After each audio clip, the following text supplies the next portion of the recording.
Hello, welcome back to File New. Today is Monday, April 15th, and I'm your host, Ryan Selvy. If this is your first time tuning in, welcome. This is your best weekly source of creator, artist, and tech news.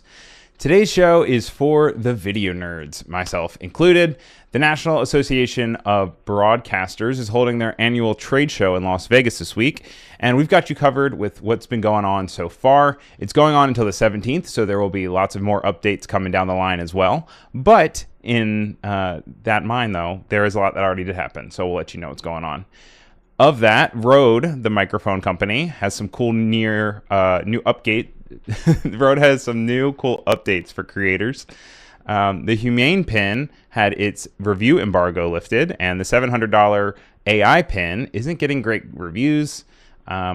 We explore Redditors, 10 things you must know when start working in Premiere. Producer Allison Rogers breaks down artists hanging art in museums without permission. And we edited down the Frame.io keynote for you.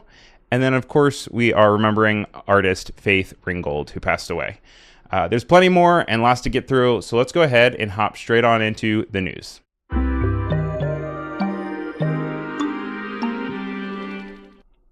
Let's start off with some hot off-the-press Adobe news that's being announced this morning. Adobe Premiere and Adobe Firefly have some really cool new features coming soon. They have an official video that we have edited down, and so let's check out this Premiere video. Adobe is using the power of generative AI to deliver the most advanced and precise editing tools ever in Premiere Pro. Let's take a look at some features coming soon powered by our new Adobe Firefly video model that'll transform how editors work. One common editing challenge is finding something in a shot you need to add or replace. The Object Addition feature in Premiere Pro, combined with Adobe's Firefly video model, lets you add or change objects in footage with a text prompt. Make a selection, write a prompt, and add anything you can imagine. These diamonds were created by the Firefly video model currently in development. And not only can you add objects, but you can easily remove them too. Object removal with AI-based smart masking makes selecting and removing objects across frames quick and precise.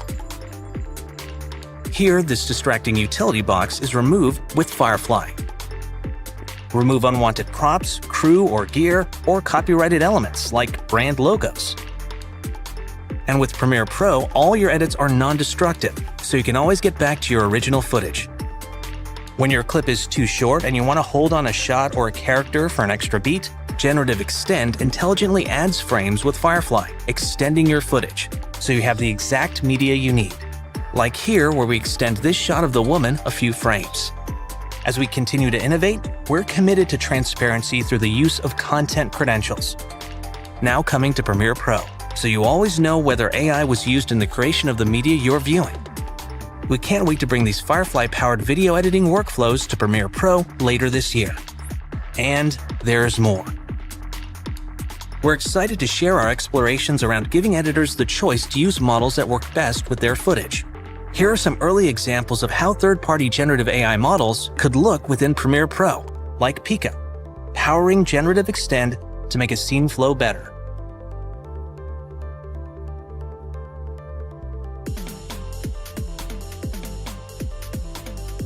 From OpenAI, here's an example of their Sora model, currently in early research, generating B-roll for any scene.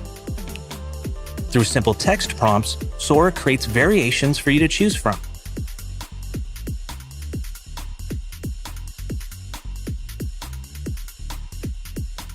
Here's the same use case now using Runway AI's video model, generating a new video clip and adding it to the timeline in a snap.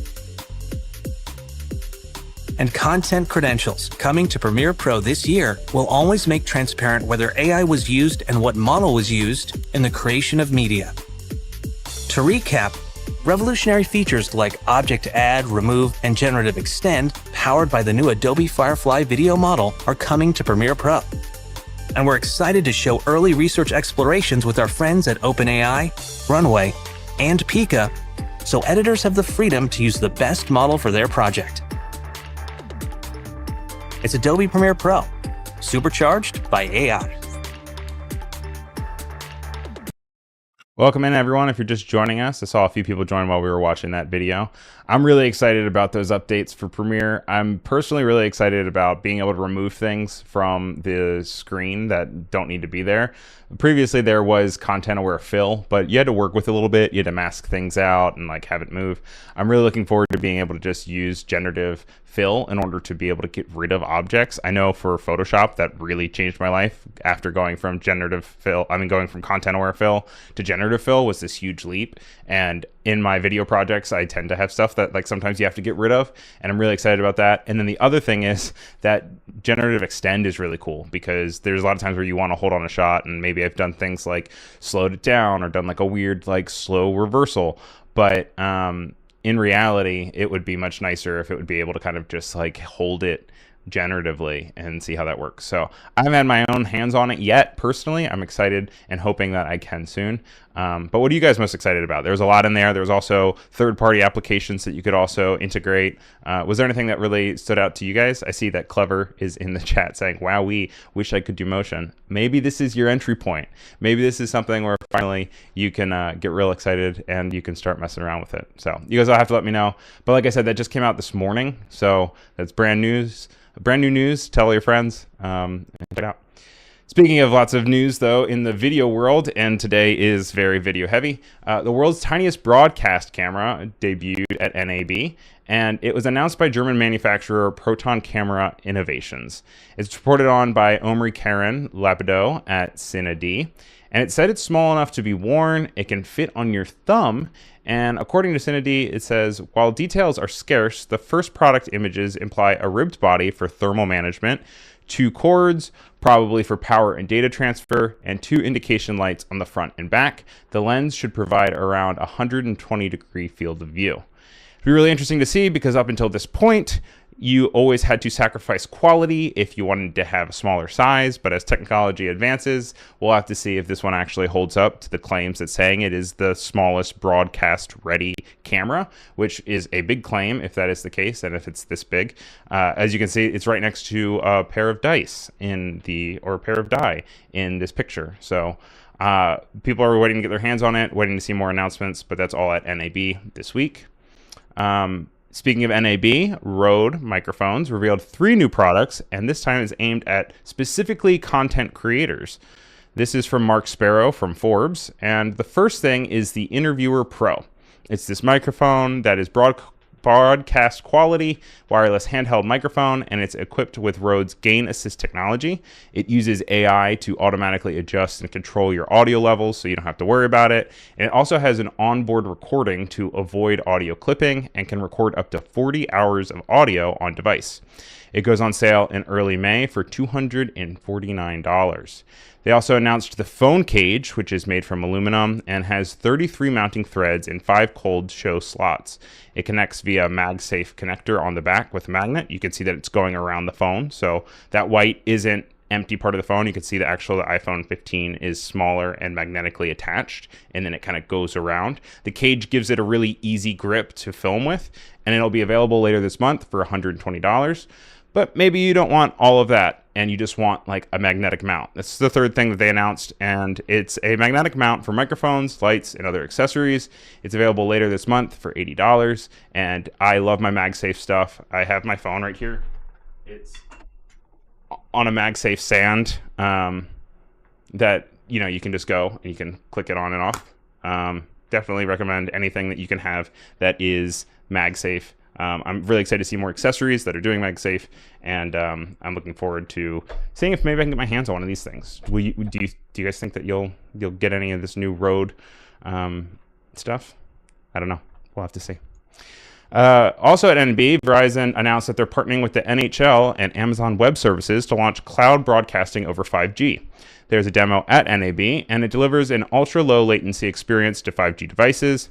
The NHL actually debuted the technology on the Carolina Hurricanes versus Washington Capitals game on March 22nd.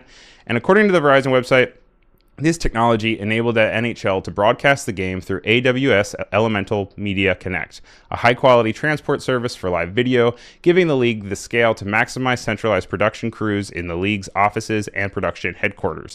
This is a big deal because as we are switching to streaming services from cable and other TV providers, there is this new need to really have fast internet and fast connections that they could stream live video and live events on. A lot of these streaming services have been experimenting with different ways to approach, but with this having 5G in mind, it's also keeping the phones in our pockets, which is a good way that we absorb media, is a good way to watch these things. And it has to be kept in mind that the connection has to be fast and low latency has to be a thing, especially for sporting events. And it's exciting to see that this technology is progressing and that hopefully even things like this live stream will continue to progress faster and get lower latency. Speaking of gear stuff at NAB, Atomos announced an iPhone accessory to transform your phone into a monitor. This looks a little similar to another phone monitor introduced a few weeks ago, the Axoon Simo 4K. But this one is called the Ninja Phone, and don't get confused like I initially did. It's not actual whole other phone. It's just an accessory. But they came out with a really nice video. I switched out the music, but it's still the same video. I'm going to talk over it for people who are listening and not watching. So let me know if the music is too loud. But turn your phone into a Pro HDR monitor and recorder. We have, it clips right on the back. It has record ProRes from any HDMI camera to your phone. It can clip to the top of your camera that you then plug it in. You add Pro Audio. It goes with your HDMI port. So it's just HDMI and USB-C cables that go straight from the camera to this device, which then goes into your phone. It has HDR, OLED. It's 1600 nits. You can flip it around and see what you're filming of yourself. It's just everything that you have of a real monitor that from Atomos, but it actually just connects to your phone. It can stream professionally to 5G. It has ProRes, 10-bit ProRes and H.265 recording. And then it all goes directly to your camera roll because then you can have it on your phone, but it also has on-device recording and memory as well as a backup. And it's just interesting to see this continual progression of having these super high quality camera equipment and then having to merge it also with your phone for maybe online recording or streaming or what have you. And it is cool to see these two worlds combined. There's also a whole new section at NAB that is focused on creators because the canyon between the two used to be much wider and deeper. And the idea that you had unprofessional, not in an insult to them, but unprofessional in the way that it's like not for professional means, like gigantic broadcast companies. And then you had broadcast company, professional companies. And there was this big caveat between the two. But now more and more people on the unprofessional side that maybe have a YouTube page or Instagram or TikTok are buying more expensive equipment to then put in their garages for different self-recording technology and creating high quality content that can go as far as becoming a blockbuster like Everything Everywhere All at Once, which was edited in Premiere. But there's always a bunch of new technologies going on. One of the ones that is hot and talking about all about NAB and outside of NAB and even the new Premiere features is AI. And there is a new AI-focused proposed law in California. It's being backed by Screen Actors Guild and the Recording Industry Association of America, among a handful of others, so I expect it to probably go farther. Reporting comes from Matt Novak at Gizmodo. The bill, titled the Generative AI Copyright Disclosure Act, was proposed by California Democrat Representative Adam Schiff, and the legislation would require AI companies to submit paperwork to the U.S. Copyright Office before releasing new generative AI systems. The paperwork would have to explain what copyrighted works were used to build the systems, and if this were to go into effect, I would imagine that the pacing of AI systems would slow down and there would be more review. It still needs to go through the entire governmental process. It is not law by any means yet, and I'm sure there will be back and forth and modifications to it, but I will let you guys know if I hear more about it as it progresses. Roku filed a patent for showcasing ads on your TV whenever it detects inactivity. This is news that I hate, and I wanted to report on it because I hated it so much. This includes anything via HDMI sources. So if you have your Nintendo Switch plugged into your Roku TV and you pause the game, it can notice that you are at a static screen and it can take a advertisement and put it on top of it. This reporting comes from Frank Landymore at The Byte. He calls it HDMY. Patent application was filed in August and published in November. And Roku wants to directly monitor the video signal being sent from your devices into a Roku TV. Boo! And the TV uses HDMI CEC, a system that allows HDMI devices to be controlled by one remote, and it could even detect when you hit a pause button. It could identify the content you're consuming and pick out metadata that may correspond to a champagne bottle and mountain scenery, and then relevant ads may include the famous actor, a type of champagne, vacation opportunities that include the mountain scenery recognized. Yikes. In an interview last week, director James Cameron said AI can fill in the details and enable higher creativity. This reporting comes from Ian Dean at Creative Block. James Cameron said that he believed filmmakers are in a technological race to not only match, but beat expectations of audiences. He said, quote, "New technology just volumetrically fills the expectation level. And it's almost like an arms race between you and the audience's level of expectations." He also said, only people that take risks are the ones that really achieve something. Wow, James. And he mentioned making movies relies on creators to think in fractals. And he believes fractals are details that can be filled in and aided with AI to enhance a movie. Speaking of different movie making, you might be using Frame.io to review footage with clients or maybe in the editing process. And so last week we talked a little bit about the new Frame.io updates, which was Frame.io version 4, but that was before they actually posted a keynote a day later. So I went ahead and I edited down the keynote, which was like 17 or 18 minutes, and I put it down to 5 minutes. And I'm going to show it to you guys. You can watch the full thing on their website or on YouTube, but this was my best of trying to keep all the interesting, exciting new features and get straight to the point. Through many years of hard work, we have completely redesigned and rebuilt Frame.io across web, iPhone, and iPad. It all starts here, in the redesigned Workspaces homepage. Your project takes center stage with these stunning new project cards. Adding new team members to a workspace has been simplified too. Here's a look at our beautiful new project page, an entirely new way to interact with your assets. The column on the left of the screen is now exclusively dedicated to the project you're currently in. We've incorporated a folder navigation tree right into the project. You can even drag and drop assets between folders in this new nav. Next, these buttons activate our brand new panel-based layout system, and you can choose your own configuration of panels to suit whatever workflow you're in. You can expand all panels to handle all content organization, media review, and commenting in a single screen. We've overhauled file transfer with a new global upload sheet.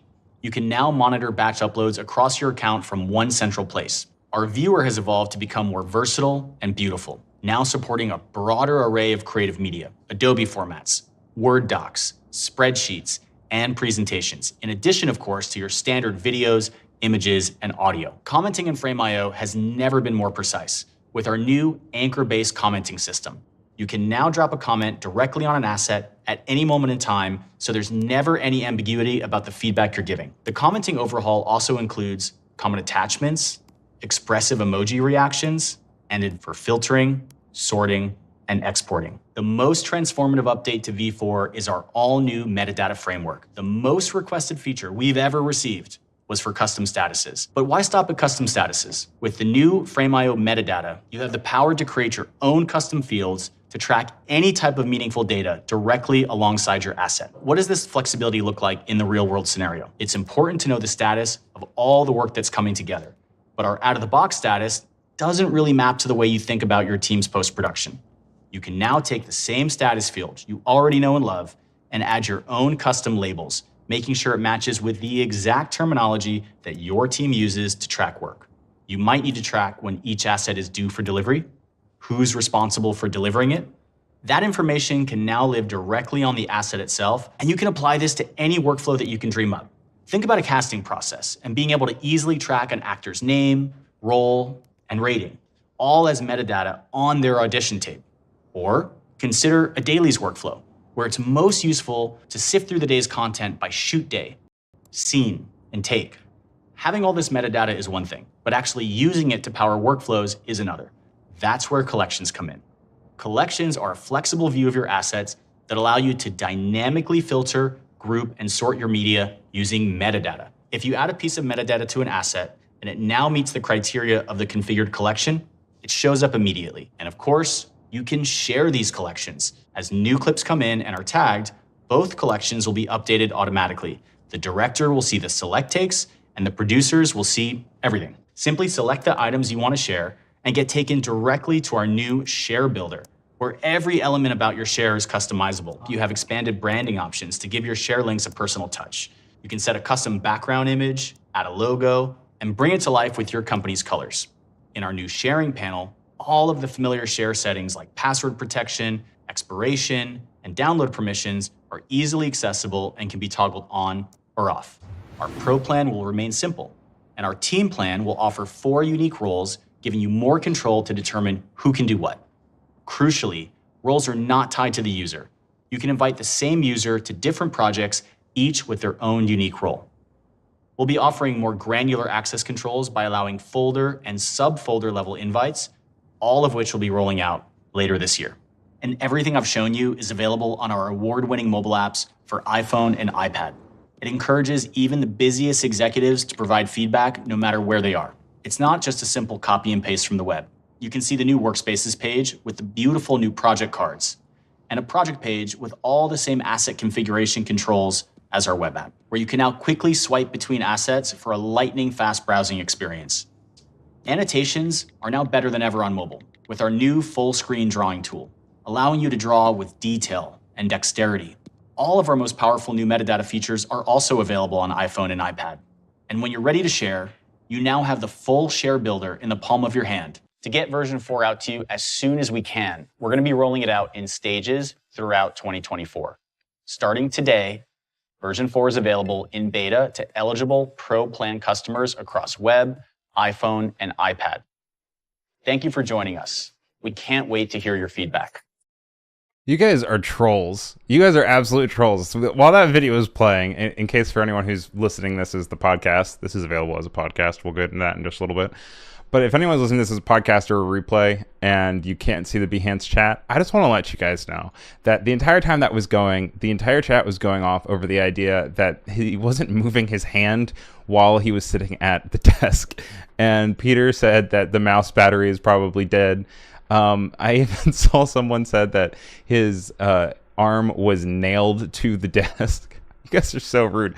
Oliver is saying if my desk was that tidy, I'd never be able to find anything. Voodoo Val is talking about how there needs to be about 10 different coffee cups in order for it to be realistic on the table. I mean, I have one over here. But there are so many cool things in that keynote. And the thing you guys took away from it was the fact that he didn't move his arm when he was using his mouse. And also just, you guys are trolls. So anyway, exciting updates. It's great. Looks awesome. You can watch the full keynote online and you guys can see if he moves his arm through that, but just in the way that I edited it, apparently he doesn't move his arm. You guys are talking a lot about AI, and so let's continue that conversation. The review embargo for the Humane AI pin ended last week, and reviewers were able to release their initial thoughts on the pin. If you're not familiar, it's essentially a magnetic device you wear on your shirt that has a microphone, a button, and a camera.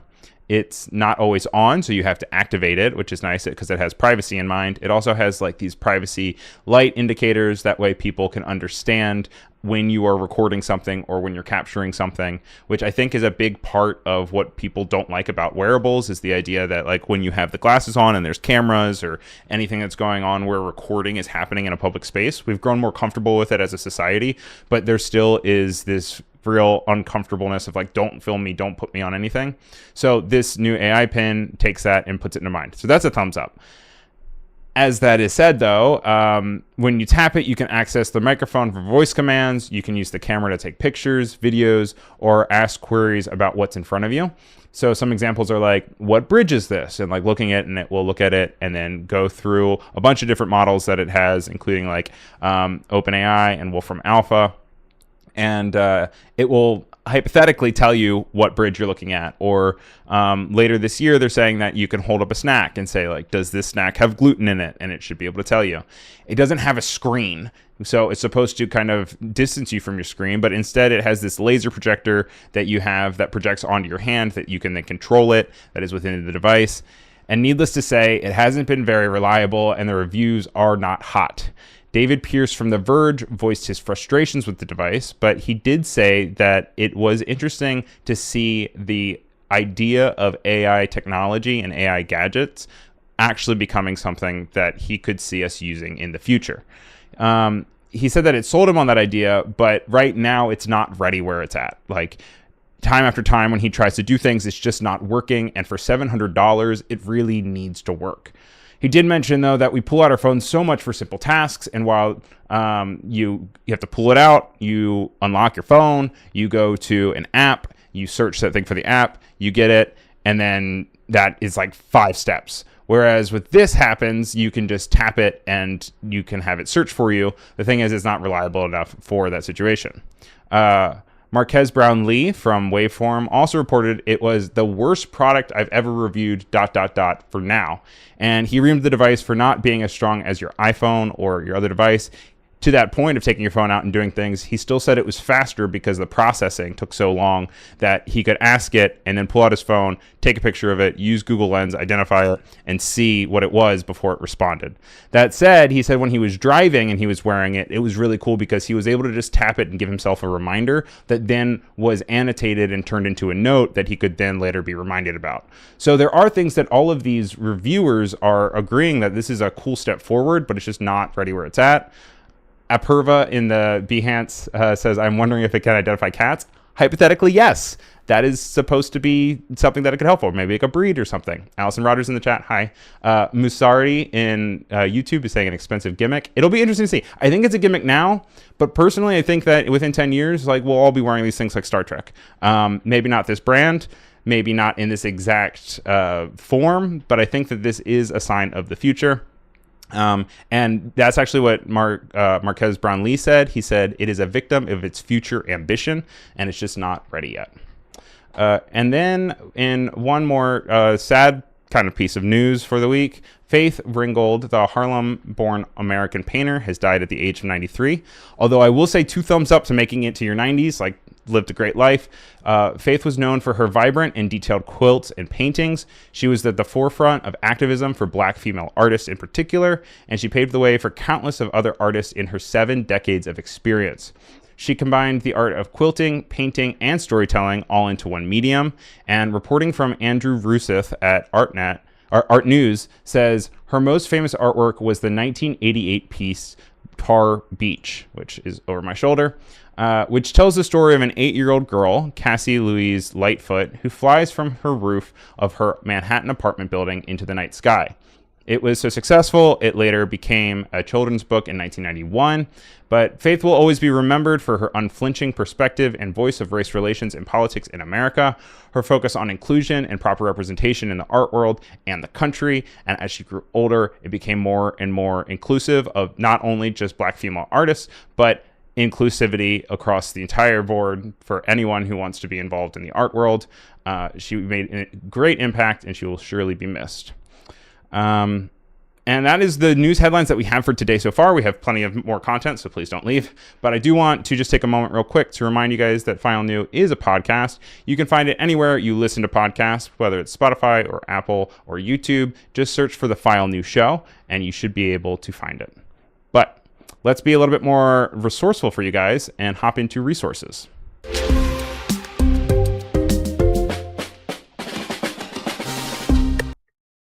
So for this week's resources, the first thing I wanted to point out was the 10 things you must know when starting to work in Premiere.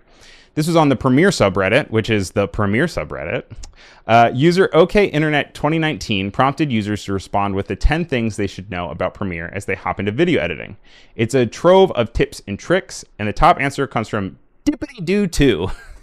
He says, organize your project folder outside of Premiere in Finder on Mac or on Explorer on Windows with all your assets so they're all in the same place. I find labeling folders by 01 video assets, 02 audio assets, etc. works for me, but your mileage may vary. He also mentioned a few other things like being sure to interpret your footage before you start up. There are also a bunch of other users that said a bunch of different tips. Chip Dipper99 says, be sure to duplicate your sequence before making big changes to your cut. That way, if you wake up tomorrow and hate what you've done, you can easily return to the way it was before, which also you can also do as save in versions if you want to do that as well.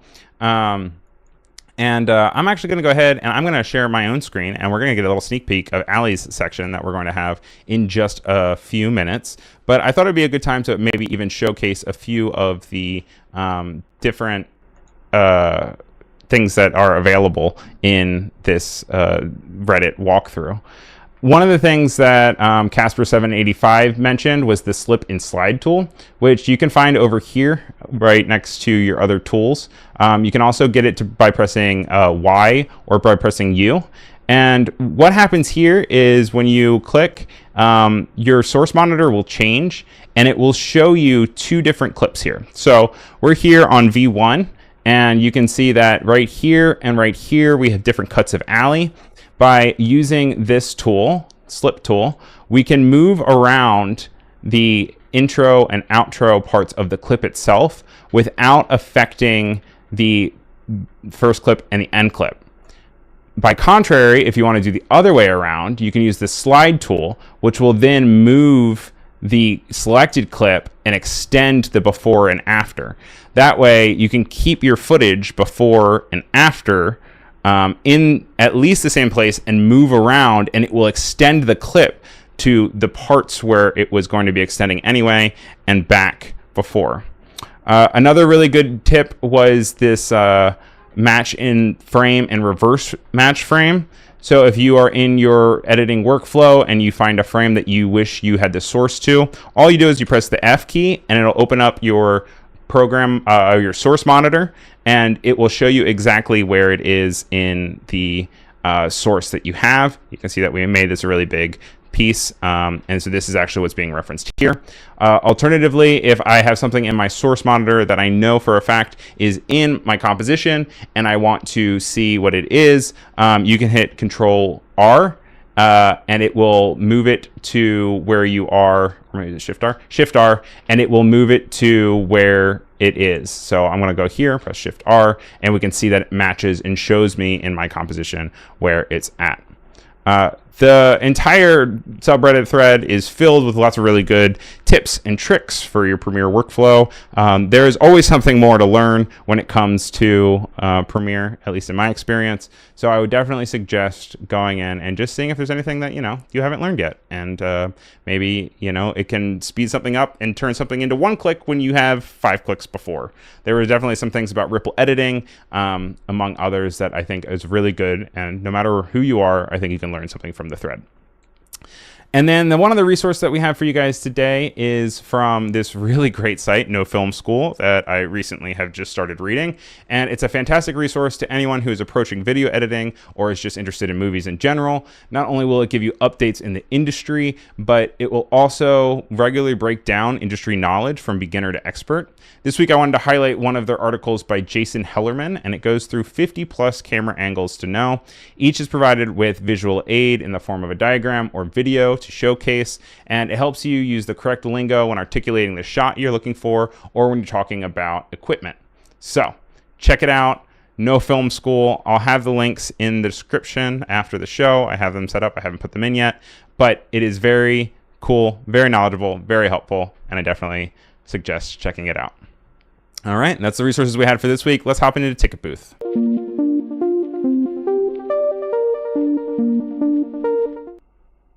All right, Art News has a really great write-up about the Venice Biennale, and we are days away from the start of it. It begins on April 20th, and it is the International Cultural Exhibition in Venice, Italy. It's been going on since 1895, so older than most of you. And there are 88 pavilions showcasing artists from around the world. Alex Greenberg from Art News walks us through all 88, highlighting the artists to see and what to expect. There's also obviously controversy and discussion around countries being involved because it is the world and it is world politics. It's always fascinating to me. I read this article back when the World Showcase was really big for the World's Fair, and it's very similar things because obviously anything that you do includes representation, and it's how countries react with each other and how they're represented. And so they do a really good job of both including that and talking about every single artist that is in the pavilions and what they're showcasing, which is really cool to see. To that point, that was Art News. Over on ArtNet, there is a really good article by Jo Lawson Tancred, who dove into the data behind the BNL. She examines the curation of the show by Adrian Adriano Pedrosa, and he is the current artistic director of the Sao Paulo Museum of Art, and he is actually the curator for this year.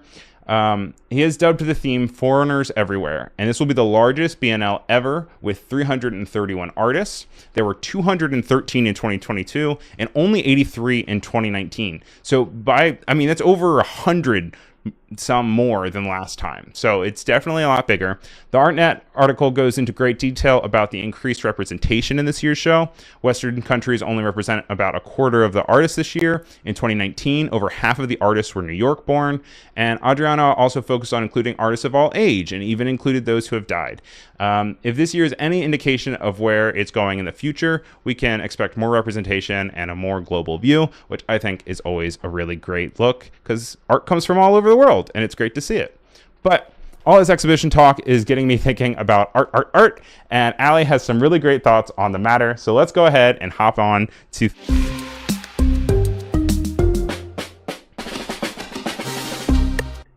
All right, and Ali, let's take it away. Hey, Ryan. And hey, everybody.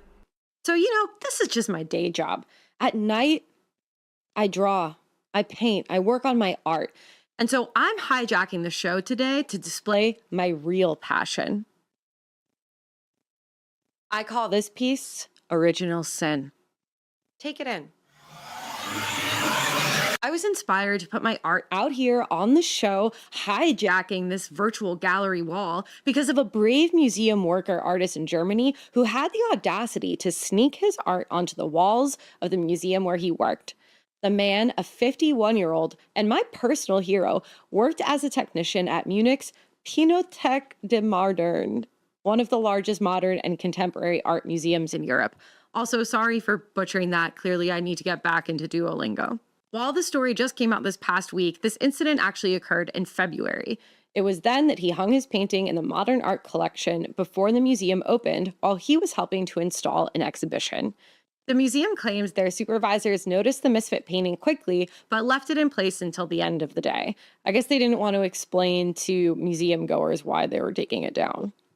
The Pinakothek der Moderne holds work by Pablo Picasso, Andy Warhol, Salvador Dali, and apparently self-confident kings enjoying a particularly artistic midlife crisis.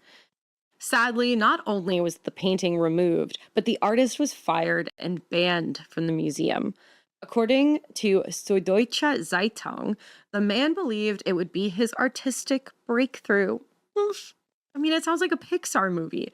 A spokesman for the museum told Philip Alterman at The Guardian the employee considers himself as an artist and most likely saw his role in the museum's installation team as a day job to support his true calling. For days, the museum was refusing to even show a picture of the offending painting. They were worried that it would encourage copycats. They didn't want to give this guy any attention. But guess what? It is out now. Let's take a look. Honestly, I like it. If I walked through the Brooklyn Museum, which is the closest museum to me, and I saw this on the wall, I would stop and take it in, or I would at least pass by and believe that it was art. This man, in my eyes, is being unfairly punished for chasing his dreams. I can't open Instagram without some positivity influencer telling me to go for it, shoot, and if you miss, you'll land among the stars. Dream big and dare to fail. Believe you can and you're halfway there. You miss 100% of the shots you don't take. Everything you've ever wanted is on the other side of fear. Life begins at the end of your comfort zone. Do one thing every day that scares you. Well, guess what? He did, and this museum is punishing him for it. I just think, as a global society, we should all agree that if you sneak your art onto the gallery walls successfully, it gets to stay. Once it's on the wall, it's there until it falls. Come up with something smarter in the chat. Who among us hasn't put up a small piece of art in their local museum? You'll never find it, MoMA. Joe Lawson-Tancred and Margaret Kerrigan at ArtNet put together a great article about the history of art sneaks. Apparently, just last year, Danae Manolidis, an art student in Bonn, Germany, snuck her painting into an exhibition at the Bundeskunsthalle using double-sided tape to secure it. Her work made it all the way to the end of the show when curators who were dismantling it wondered why they had an extra painting. Instead of punishing the artist, the museum tweeted, "We think this is funny and would like to know the artist. So get in touch. There will be no trouble." Word of honor. And she was able to sell the painting later on. In 2003, Banksy, disguised as an old man, glued a painting of his to a wall in the Tate Britain, which hung there until it fell a few hours later. Gotta get better glue. In a statement to The Guardian, Banksy said, "To actually go through the process of having a painting selected must be quite boring. It's a lot more fun to go and put your own one up. It's all about cutting out the middleman, or the curator, in the case of the Tate." According to ArtNet, one of the most stubborn reverse art heisters is Eliezer Sonnenschein, a self-taught artist who is eager to be acknowledged. In his 20s, he broke into the Tel Aviv Museum of Art and left his work. When the museum removed it, he simply left another one. This went on and on until he left a piece that the museum curator, Elle Ginton, loved, a sculpture of poop on top of pasta and cigarette boxes. To each their own.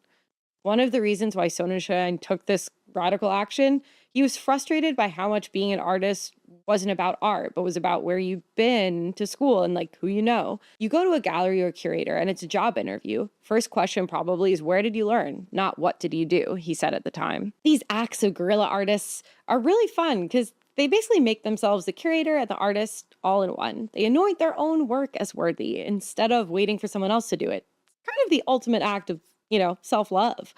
But apparently, if I'm doodling in a friend's house, it's ruining the walls. Really not cool, Allie, and actually a super inappropriate drawing. These stories are fun also because they remind us that to some degree, what distinguishes a drawing or a painting from art is its context. Most of us just accept that if it's in a museum or a gallery, it's art. This whole thing reminds me of the 2007 Joshua Bell subway experiment. If you don't know who Joshua Bell is because you're like a totally uncultured plebeian, he is a world-class violinist, one of those freaks who could sling it on a four string, if you know what I mean. The gist of the experiment was to see how many people would stop and just enjoy the talent of Joshua Bell busking at an arcade outside a DC metro station. Bell played for 43 minutes, and out of 1,097 people who passed, 27 people gave him money, totaling $52.17, and 7 people stopped. Not really the numbers that you would think would stop for a world-class musician. The Joshua Bell violin experiment is another example of how context impacts our perception of art. Those of us who live in cities, we take buskers for granted. We don't expect to be walking by someone who usually plays at Lincoln Center.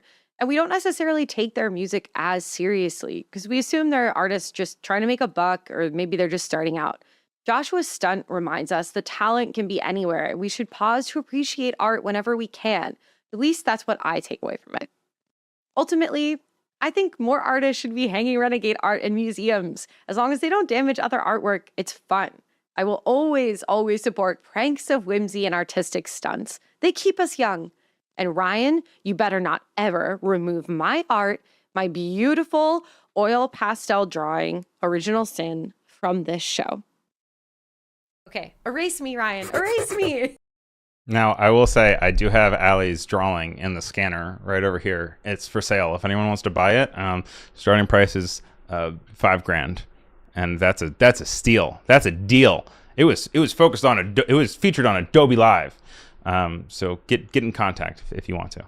And then we have, thank you very much, Allie. I appreciate it as always.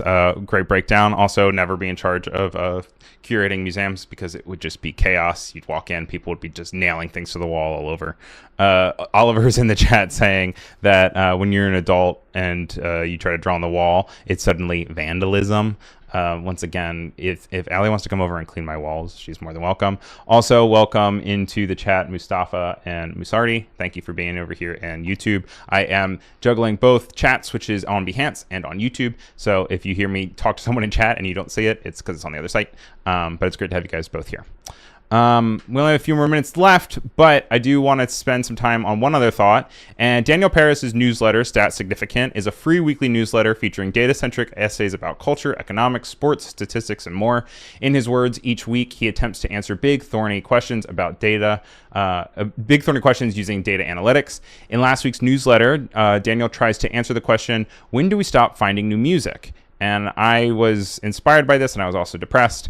And spoiler, our music taste is pretty heavily tied to our coming of age. Peak influence for individuals identifying as female is age 13, and identifying as male is 14.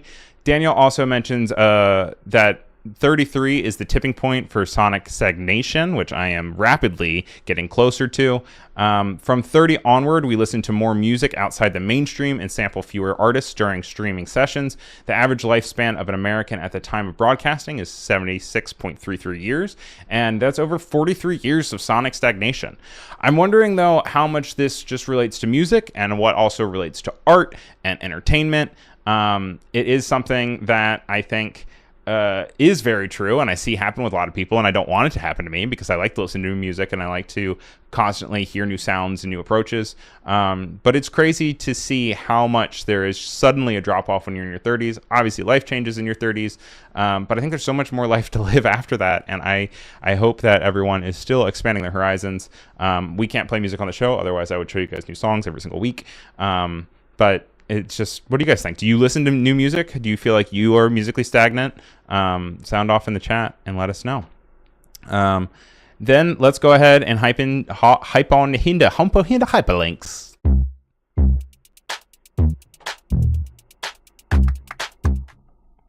Our first hyperlink of the week is from The Pudding, and This is a Teenager by Alvin Chang.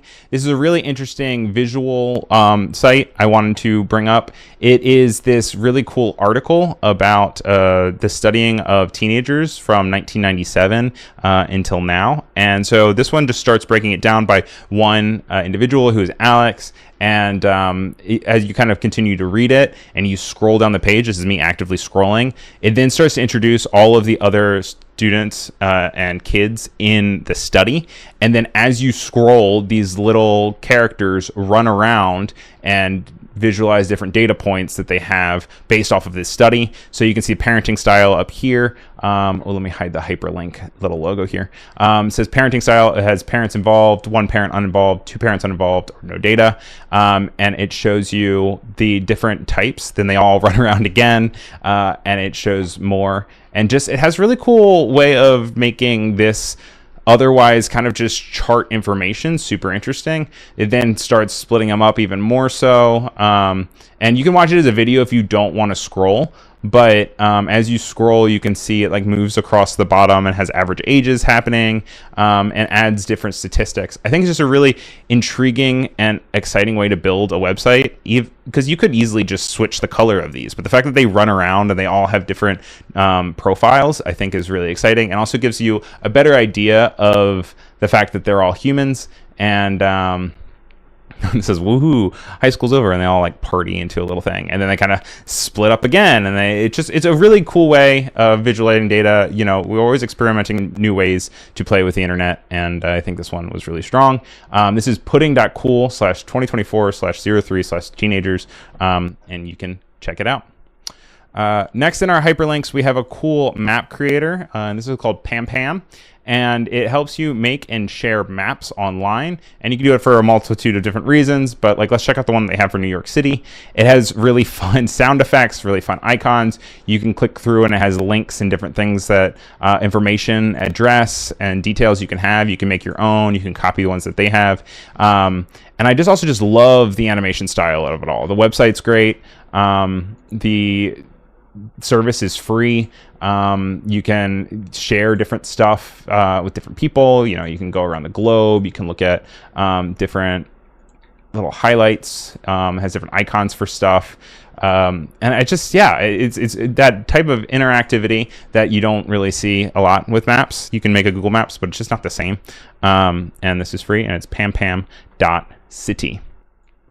Then we have this really funny guy, vol.wtf, and since this is a family stream, we're gonna say it is for What the Fox. And this is a cool, different website with lots of different games and mini games that he has. He has one that's like, can you paint a dodgy Da Vinci? We might have even featured this on one of the streams before, but it's all from the same guy, and it gives you 60 seconds to go and paint as best as you can, you know, without reference. You can click it and see it real quick, but you can't paint while you do. And then it will tell you how much of a similarity you have to the actual Mona Lisa. And you only have time to do it, it'll do it. But it has a bunch of different web games that you have for a lot of things that you might have even seen. Like there's Queen's Gambit here. This is a kind of like a Wii parody, but it's with dog poop, which is funny. And that is just vol.wtf. It's a good way to waste time and experience games on the web. Then our very last one we have is Randall, and this isn't a resource or anything for you guys. I just think it's funny. It's just a website that says, feeling left out by everyone sharing their Wordle progress? Join in the quickest way by using Randall, and it's your randomly generated game, and you just click share your Randall or generate a new one. It will give you a weird new kind of connection of some sort of random game, and then people will be like, what's Randall? And you're like, oh, well, this is my answers for the week. I got it. Randall 180 for 4 out of 6. Missardi is also in that chat, going back to the maps and asking if I've ever checked out Google Earth Studio. You can make videos of places like a drone shot. Yeah, I've seen something like that on Instagram before, but I've never played with it myself. And maybe we should check that out next week on next week's File New, and we can maybe make a cool video. We only have a few minutes left, so we're gonna hop into rebrand.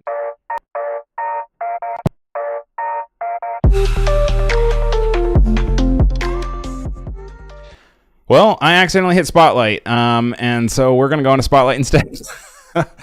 This one is artists create adorable tattoos featuring cute animals and creatures, and this is from Design You Trust. It is a Seoul artist, Boy the Fish Lover. They are in Seoul, and I would totally have a tattoo of them if they weren't in Seoul and they were somewhere in America I would travel to. They have very, very, very cute tattoos. You should check them out. I'll have the link for you guys in the chat, but this is one of a little frog with a hat. And then the other spotlight we have is about Gustav Klimt, and apparently he was a cat daddy. And this is from Adnan Quilbali from ArtNet. And there is a rumor that he says that he used cat pee as part of his process and his paint. But they go into it and they basically say that he probably didn't. He probably just did it to mess with people. But basically, whenever they went to his studio, it was surrounded with cats. And basically, he was an artist that was from rags to riches. And so he never really fit in with wealthy style, even though the wealthy, ultra wealthy of his time were buying his work. And they were trying to include him, but he just never really could make the connection between the two. It's just an interesting little write-up. Apparently he was a cat daddy. You can check out the article on ArtNet. And now we'll go into rebrand.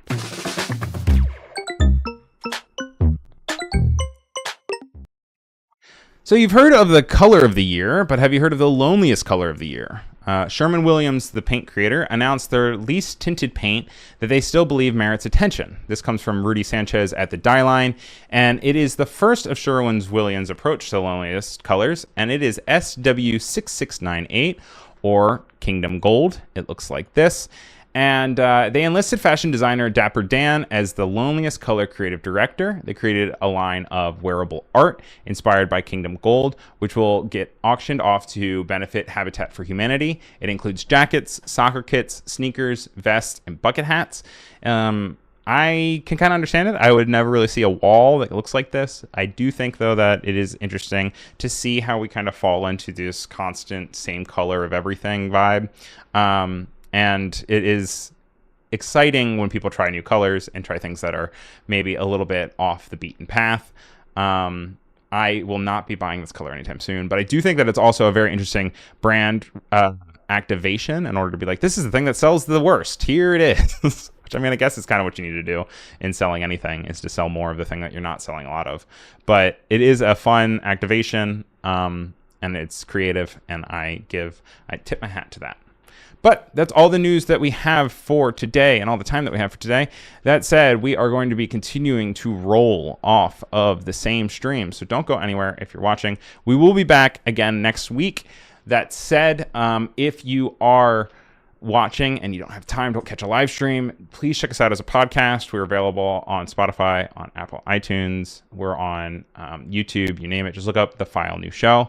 My name is Ryan Selvy. RYANSELV as in Victor Y. Thank you to everyone that was in the chat. Thank you guys for being here.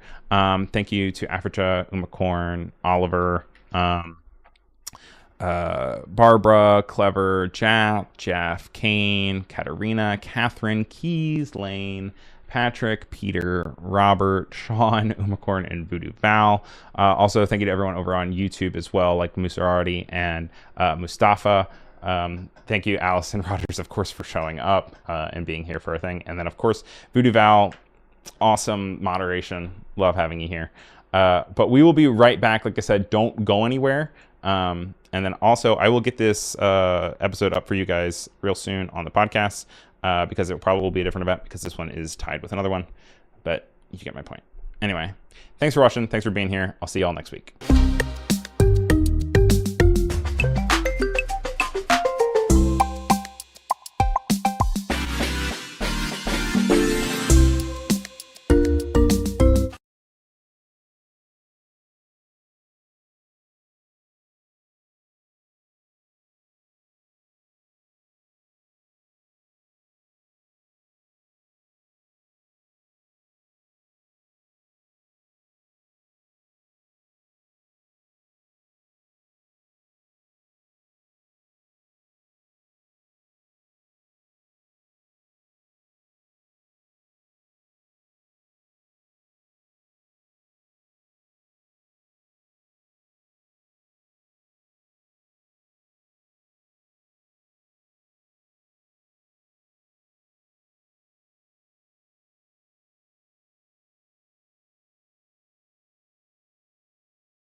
Cool. I am about to take over. Let's see. We need that excellent connection. We did it. We did it. Yay. Good work, everybody. Bye.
Well, hey there, everybody.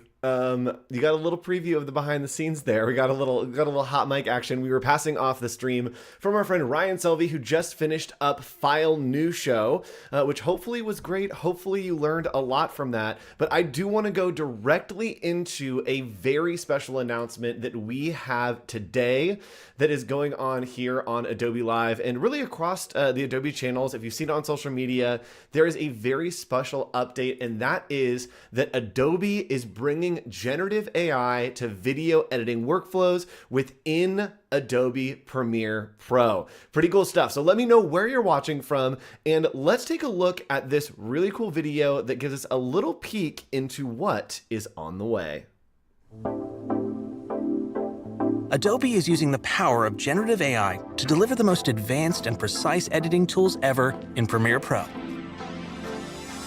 Let's take a look at some features coming soon powered by our new Adobe Firefly video model that'll transform how editors work. One common editing challenge is finding something in a shot you need to add or replace. The Object Addition feature in Premiere Pro, combined with Adobe's Firefly video model, lets you add or change objects in footage with a text prompt. Make a selection, write a prompt, and add anything you can imagine. These diamonds were created by the Firefly video model currently in development. And not only can you add objects, but you can easily remove them too. Object removal with AI-based smart masking makes selecting and removing objects across frames quick and precise. Here, this distracting utility box is removed with Firefly. Remove unwanted props, crew or gear, or copyrighted elements like brand logos. And with Premiere Pro, all your edits are non-destructive, so you can always get back to your original footage. When your clip is too short and you want to hold on a shot or a character for an extra beat, Generative Extend intelligently adds frames with Firefly, extending your footage, so you have the exact media you need. Like here, where we extend this shot of the woman a few frames. As we continue to innovate, we're committed to transparency through the use of content credentials. Now coming to Premiere Pro, so you always know whether AI was used in the creation of the media you're viewing. We can't wait to bring these Firefly-powered video editing workflows to Premiere Pro later this year. And there's more. We're excited to share our explorations around giving editors the choice to use models that work best with their footage. Here are some early examples of how third-party generative AI models could look within Premiere Pro, like Pika, powering Generative Extend to make a scene flow better.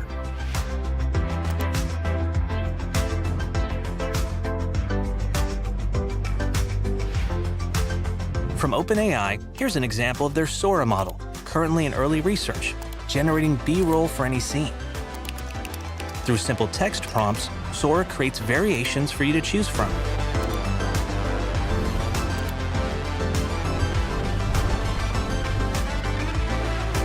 Here's the same use case now using Runway AI's video model, generating a new video clip and adding it to the timeline in a snap.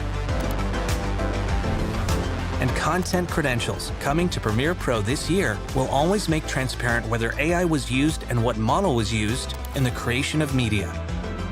To recap, revolutionary features like Object Add, Remove, and Generative Extend, powered by the new Adobe Firefly video model, are coming to Premiere Pro.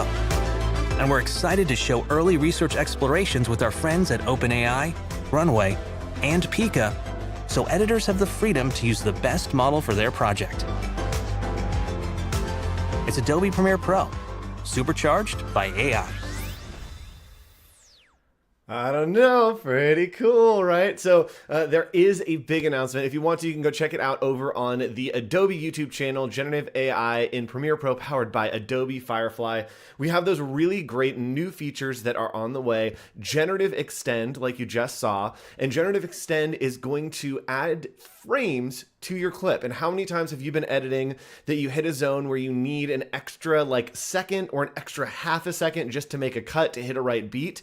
You can use Generative Extend here to extend that footage, right? And we've seen Generative Extend in Photoshop to extend our photos, to add more, to imagine what else could be there. And using Generative Extend in video will allow you to add more frames and extend your clips. Really cool. We also have Object Addition and Object Removal. Awesome new tools that is AI-based smart masking and tracking to allow you to remove something from a scene or add something into a scene. This is particularly great when I'm generating content and I'm doing a paid partnership maybe, or I'm trying to make a video that can't necessarily have a copyright material in it, and we have a guest or we have someone on set that has a logo on a hat or a logo on a shirt. Really great and easy to be able to select that and then remove it from the scene without having to go in and do all kinds of crazy in-depth things, right? It's helping us speed up our workflows, make things more versatile, and really just empower you to use Adobe Firefly with video.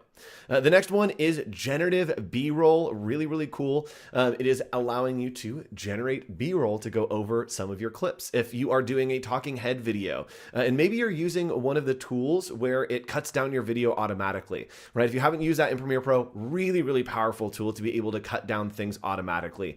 And if you're doing that, maybe you need a little bit of B-roll to hide some of those cuts. You can now use generative B-roll. And again, we have an open approach to delivering those AI models. We are using content credentials coming in there. And we're in early explorations with other companies like OpenAI and Pika. So really cool updates this morning from our friends over at the Adobe Firefly team. Love them. The Adobe Video team. Love them. Premiere Pro. Shout out. So really fun stuff. One thing I do want to show you real quick is that there actually is some other AI powered things that have come into Premiere Pro.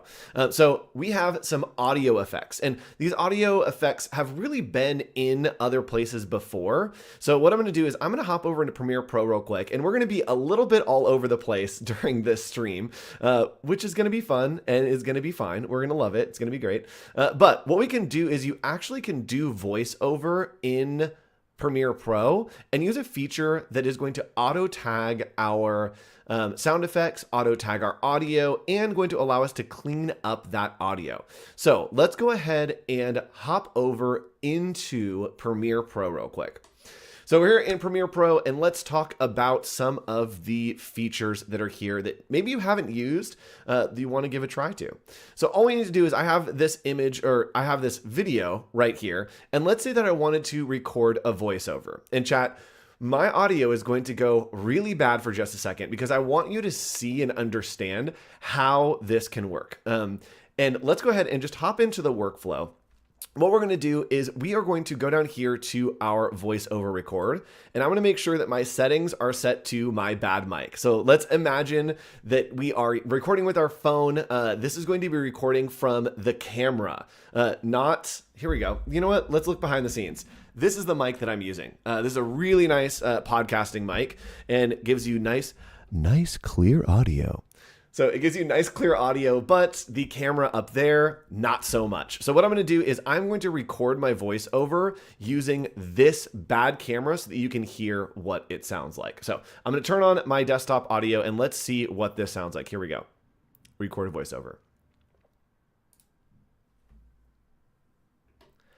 All right, so if you want to record something, hold on, that threw me off, chat, because what happened is it's actually it's feeding back on my own voice like half a second before. Okay, here we go. Let's do this. I'm gonna take these headphones out and we're recording a voiceover.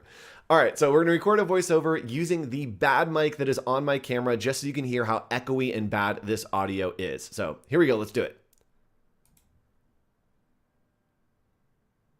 Come visit our city. In downtown Riverside, we have all kinds of businesses, restaurants, and great places for you to walk around with your friends and make new and lasting connections.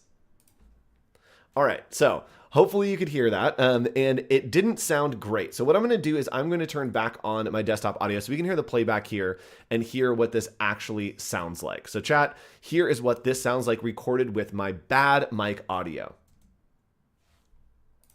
Come visit our city. In downtown Riverside, we have all kinds of businesses, restaurants, and great places for you to walk around with your friends and make new and lasting connections. See, so it's very loud. It's a little bit too crazy for me, but we do want to put some audio behind this. So maybe I want to come in here and find some audio, some music to see what happens. So let's do this. Let's go into Chill Positive Synth. Sure, why not? We're going to license that, and then it is going to pop over into our timeline right here. So I'm going to license that. It's licensing off screen. And now we have this to add into our audio. There we go. Come visit our city where we all speak through tin can phones, 100%. So we're going to scrub back here, and I am just going to cut this right there. And what I'm going to do is I'm going to use this new tool right here. And what the tool is going to do is it's going to allow me to tag some of my elements, right? So what we're going to do is we're going to go to auto tag.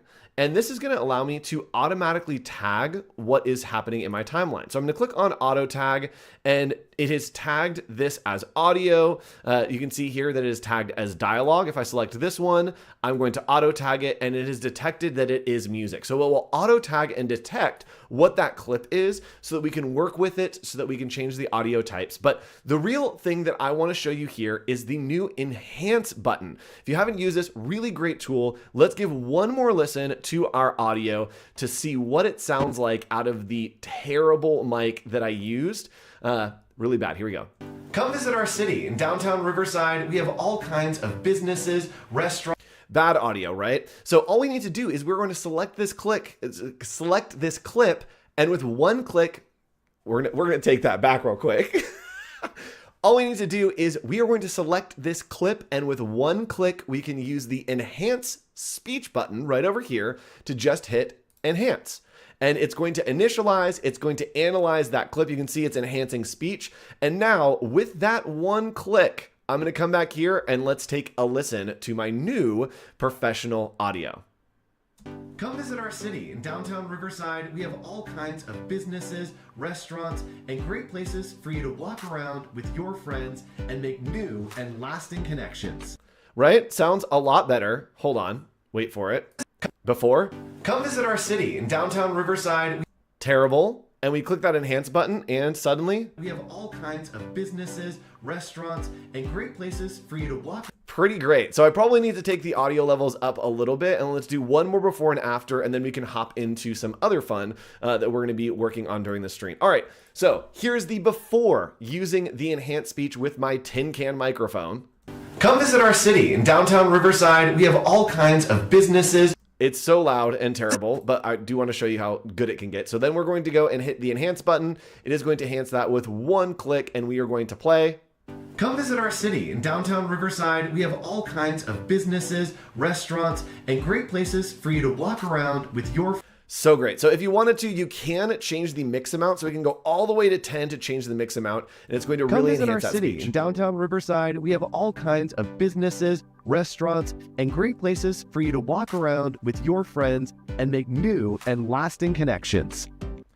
That's pretty crazy that it did that much of a change. You also can go through and change a lot of these other EQ settings. And we want to put on an EQ setting. We're going to have this be the podcast voice. We have our enhanced audio. I am going to take this down to like 9.3, and we are going to vocal enhance the low tone. So check this out. Let's see what that sounds like. Come visit our city in downtown Riverside. We have all kinds of businesses, restaurants, and great places for you to walk around with your friends and make new and lasting connections. Pretty awesome. So again, with one click, you can use that enhance audio to really enhance your audio, and then go down and do more of those adjustments using Adobe Premiere Pro. Pretty cool, right? Pretty cool. So what we're going to do on this stream is we are going to have some fun for about the next 45 minutes, and we're going to be going back and forth between Premiere Pro and over here in Adobe Express. I'm going to cough 1 second. All right, cough initiated. And chat, if you have joined us before, you are going to be in for a treat because you may remember some of these elements here in Adobe Express.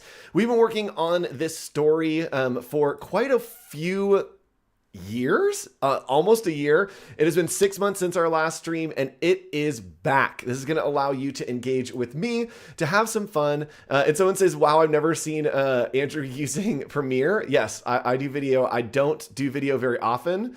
But yes, I'll do video for you sometimes. So what we're going to do is we're going to hop over here, and this is Adobe Express. We are going to be having a great time today, and here is the story time.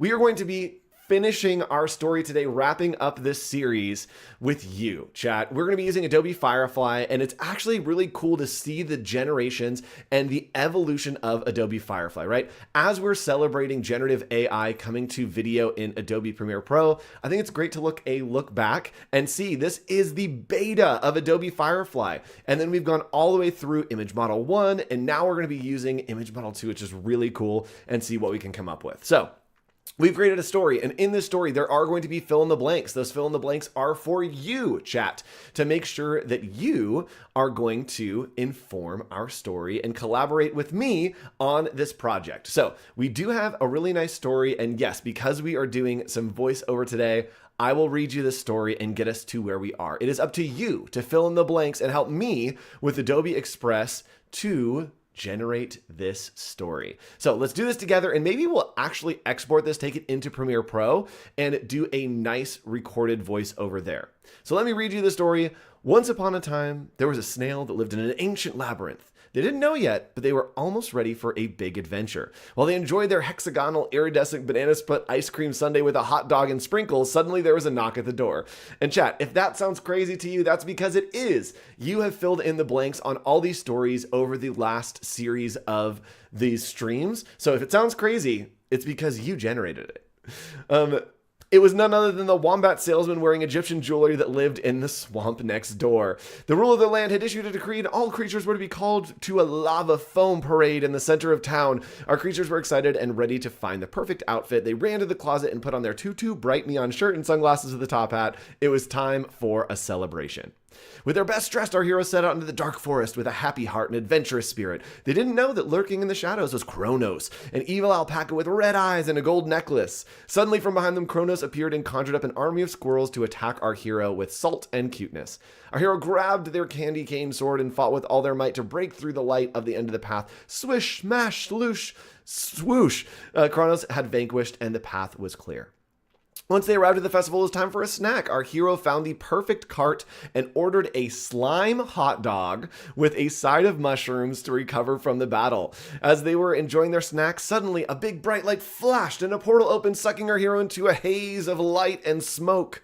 As the portal came to a close, our hero found themselves standing over a breathtaking view. As far as they could see, a bioluminescent ocean landscape with islands, organic vines, and forest views from a cliff with small rabbits, forest fog, and glittering fireflies. Look at that great generation. And I actually want to do a quick before and after here so that we can show what it looks like in Adobe Firefly. So this one, we had a bioluminescent landscape with islands, organic vines, and forest views from a cliff with small rabbits, magical fog, and glittering fireflies. So what I'm gonna do is I'm just going to copy that prompt and I'm going to take it into Firefly. And this is gonna be really cool because the image that we generated first was the Firefly beta, which was really crazy. So what I'm gonna do is a bioluminescent ocean landscape with islands, organic vines, and forest views from a cliff. I'm putting this into Adobe Firefly and check this out. It's gonna be really cool. Here is what we get. Dun, dun, dun, dun, dun, dun. Really similar, but the quality has just been upped. It's creating these really, really cool. Look at this little bunny. Oh, look at that little bunny. So really great generations here. And you can see we have upgraded from where we were in Adobe Firefly. Really cool. So continuing our story, suddenly from seemingly nowhere, a buzzard in a blizzard with lizard scales, dressed as a wizard, appeared and said to go back home, follow the call. Their name was Ozzy. Our hero knew that this meant they would have to explore the land and find their way home. In the distance, there was a blue tower made of gelatin with robot bees with blue vines glowing in a gorgeous landscape. Our hero slowly trudged over the icy landscape and arrived at the gates of a tower. The intricate golden blue curved gate with heavy brass doors covered in ice were guarded by grand high exalted hedgehog guardsmen in beautiful uniforms with heavily decorated in metals. The more you take, the more you leave behind. Solve the riddle to gain the entry. In chat, last time we streamed, you solved this riddle, and it was footsteps. Correct. Enter. Our hero entered a long blue icy hallway with a golden lacy domed ceiling and the throne in the distance. On the throne was a mole queen, and she was extremely elaborate, an ornate throne and gold necklace, gold cape. She began and shouted, "Begin the trial!" Suddenly our hero was surrounded by meerkats with slingshots wearing blue and gold icy armor and fought to complete this gauntlet. The gauntlet was water balloon fight with icy room in the castle and meerkats in the gold armor throwing magical water balloons. This is crazy.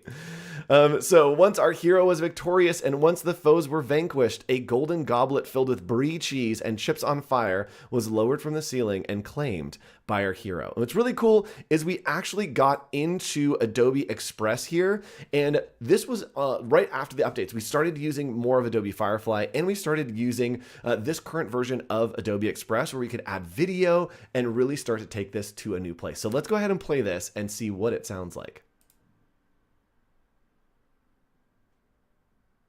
We're playing. Hold on, chat. We're streaming live. It's live.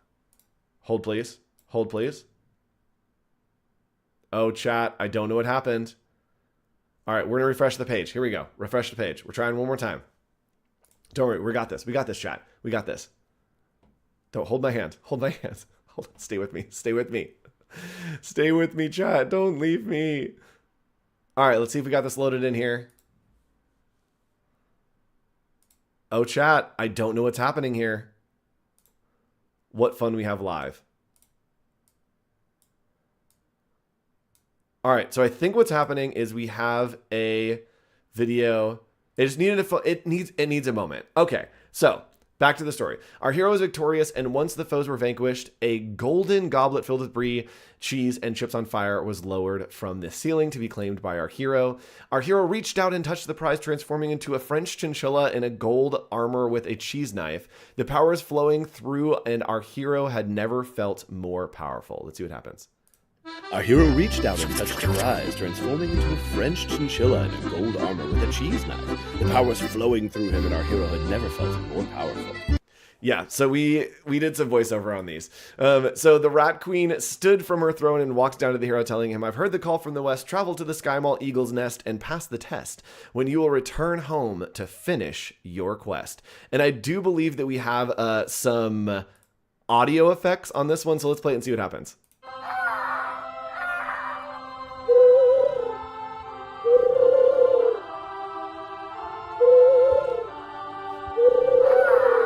So we got some awesome effects happening there. Upon the journey, our hero ran into a tall, rugged mountains with spiky blue cacti with a blue eyes white dragon eating cheese. And it would prove to be a challenge, but nothing that our hero wasn't powered up for. The dragon exclaimed, "Cheese to meet you." After crossing the dragon and finishing the cheese snack, our hero arrived at the Eagle Nest Mall and suddenly was swallowed whole by an eagle, traveling down to the eagle's stomach, where he suddenly saw mice in a breakdance battle. This one actually is really good.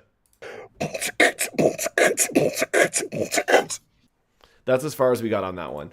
So today we continue the story in chat. You are going to be helping me out. And here is the next part of our story that you are going to be helping me generate by creating some prompts in Adobe Firefly. "Step to the floor and show us what you got," said the mice. Our hero channeled his power, and suddenly, in a flash of light, he was transformed into an outfit to dance in. An outfit to dance in. So chat, I need an outfit to dance in. And let's take a look at our hero. He's right here. The hero is a super snail in an ancient labyrinth. So it's green super snail who usually is wearing crazy outfits. We have a green snail. What are we wearing as we go into this dance battle? I need you to have some suggestions for Adobe Firefly, and we are going to change this into a portrait mode. And what we can do is we can actually use a stylistic reference if we wanted to upload of our hero. I don't want to, because we are using the new Firefly image model 2. And so it may be better to just start from scratch here. We are going to make it art. And someone's saying MC Hammer Pants. I don't think Firefly will understand that reference, but we could do maybe like big pants or parachute pants. Let's see what we can do here. So we definitely want to do a green snail, hyper realistic, fantasy, and let's do 3D render. Hyper realistic, it's hyphenated. Yeah, hyphenated. There we go.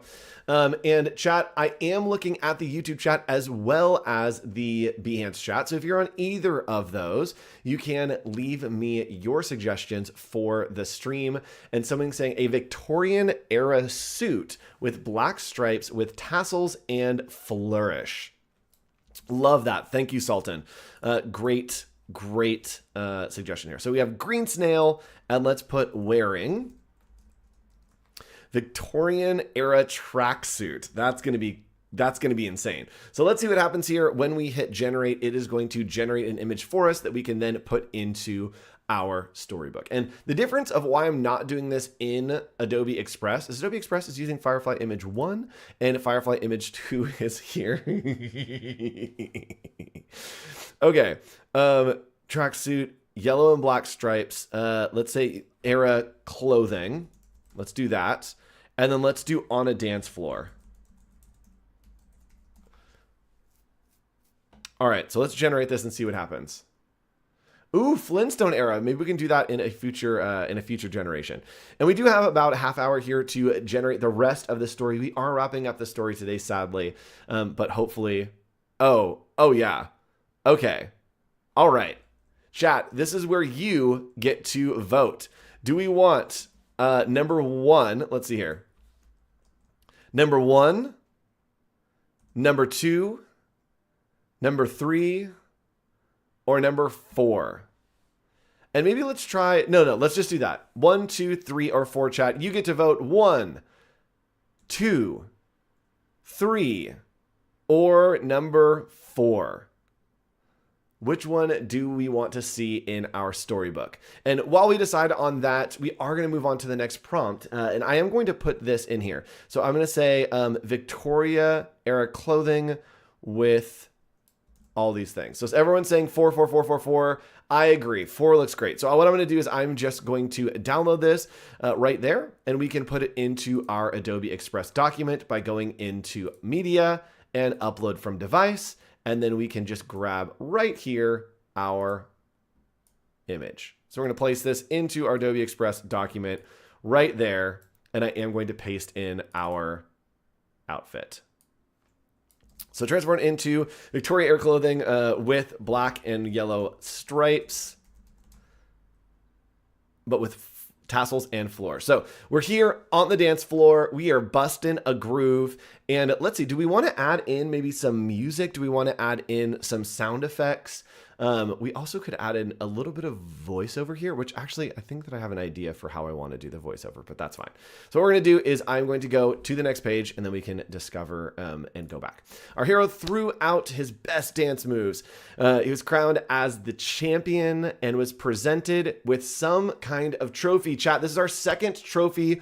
We do need a generation for a trophy. We are going to be using a couple different actually pieces of Adobe Firefly for this trophy, but let's go ahead and see what is the trophy that our hero is getting during this dance battle that they have won.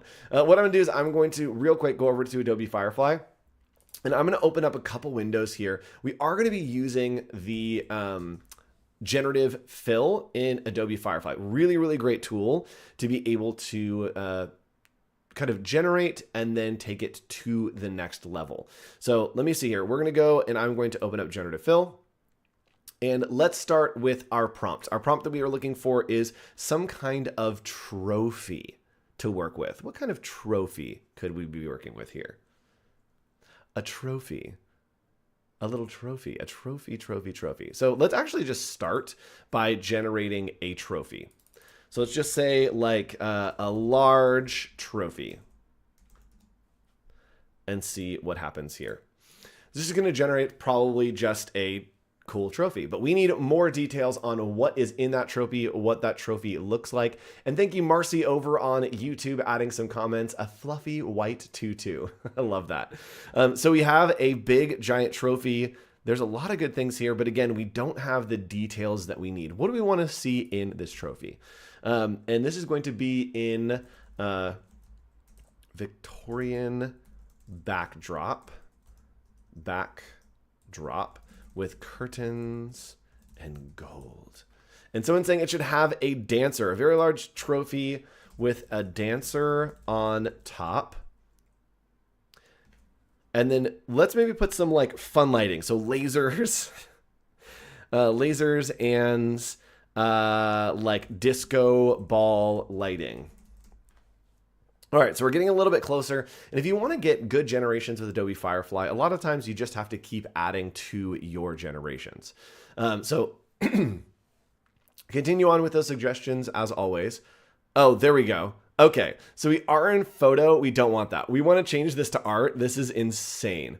I like that we have like a business trophy dancer. Actually, hold on, chat. Are we okay with this one? I'm not mad about this one. I think this is looking really cool. And what we can do is we can actually go to edit, and then we are going to go to generative fill. Maybe we can add some stuff onto here. So I'm going to go up to generative fill, and this is going to open up a new window in Adobe Firefly for us to add stuff into. So let's do this. Really cool. And somebody's saying maybe the trophy can have a tutu. That is a great idea. So what I'm going to do is I'm just going to do one right over here.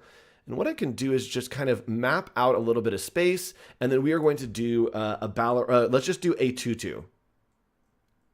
A tutu skirt. I don't know if we'd need to call it anything else, but let's see if we generate to see what happens.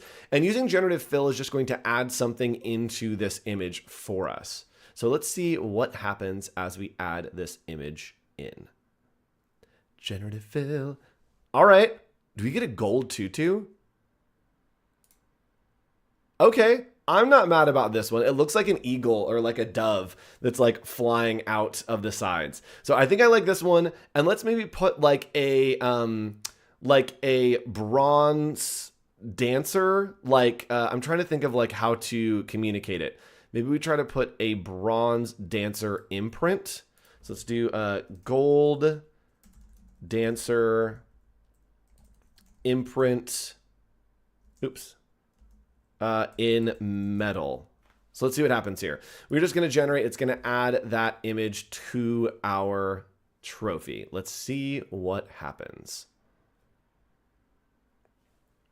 Okay.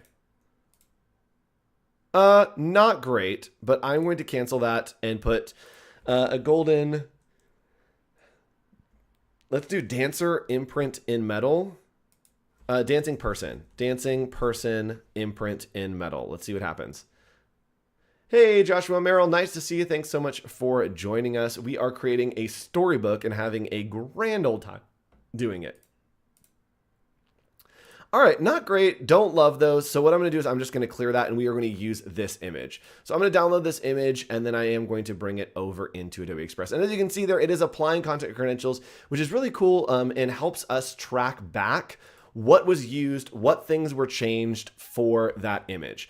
In chat, I'm actually going to show you something real quick, and we are going to look at the contentcredentials.org/verify. It's a really great way to understand where things have been made. So if you want to go to contentcredentials.org/verify, you can select a file that we have right here.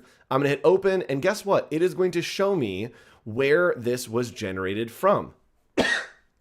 So you can see here it was generated in Adobe Firefly, issued by Adobe Inc., that's us, and April 15th, that's today. We also can search for possible matches if there wasn't anything that was attached as a content credential. Sometimes you can find the matches that it was generated in Adobe Firefly or as a screenshot that it will match that to what has been created in Adobe Firefly, which is really cool. And you can see this image contains multiple pieces of content. At least one was generated with an AI tool, and you can see that it is picking up that there is that tutu there in the side as well.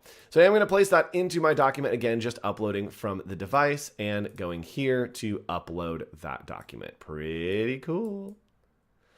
All right, continuing. Oh, we have to put our prompt in. We have to put our prompt in, chat. Oh, if I go back, is it going to get rid of... Oh no. Chat, did I lose our prompt? I didn't lose our prompt because guess what? Adobe Firefly actually keeps the prompts as the name. So we're going to, oh no, it's because he's generative fill. All right, so we're going to do this. Was presented with, I lost the prompt, a gold trophy with a tutu. Let's do it. Suddenly the ground started shaking and a strong wind began to flow through the dance floor. The hero was thrown out of the eagle's stomach in a violent cough, and he began to fall far down through the clouds until we landed on a mythical creature. Chat, I need a mythical creature from you. And I also need you to name that mythical creature. So what kind of mythical creature do we want to see here? In my brain, we're looking at like Falcor. It's Sebastian. Falcor. So let me know what we have. Excuse me.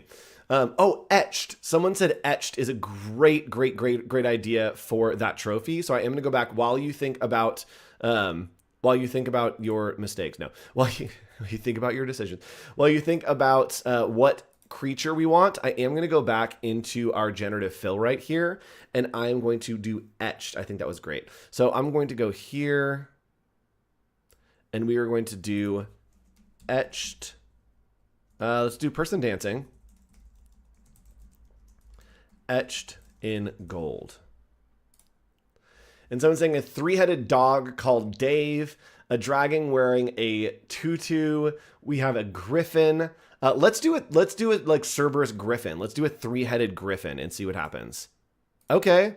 Yes, hold on. This is great. This is great, chat. I like this one a lot. So what I'm going to do is I'm going to keep this, and then we are going to download this.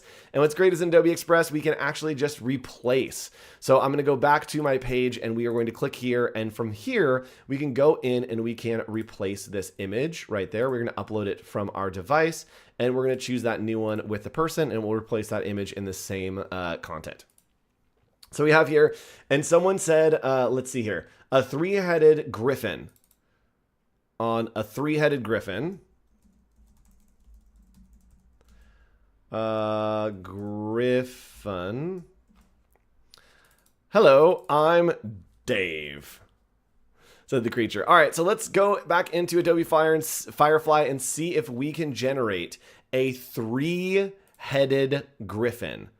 A 3-headed griffin. So let's do, I'm just going to type in 3-headed griffin. And let's see what we come up with. Again, we do want to make sure that we are in that portrait mode because it's going to fit a little bit better. A jackalope. We can give our griffin, oh yeah, these are cool. Okay, so we have photos. So let's do griffin with 3 heads. Griffin with 3 heads. And let's start adding some things. So let's do fantasy. And let's say with antlers. So let's do fantasy. Let's do epic. And maybe let's change some of the settings for our lighting. So we can come in here and we can actually use a style reference. So let's do a style reference here, and we might do a structure reference. We'll see.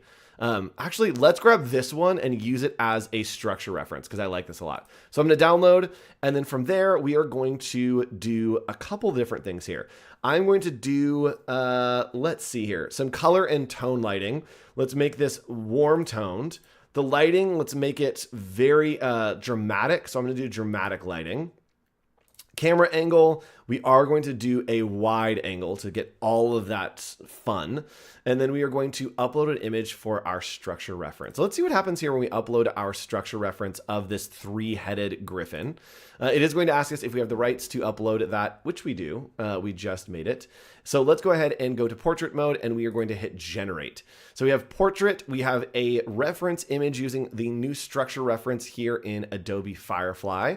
And then we have all of our settings and effects added to the bottom. So let's see what we come up with here and see if we can finish this story. Oh, yeah.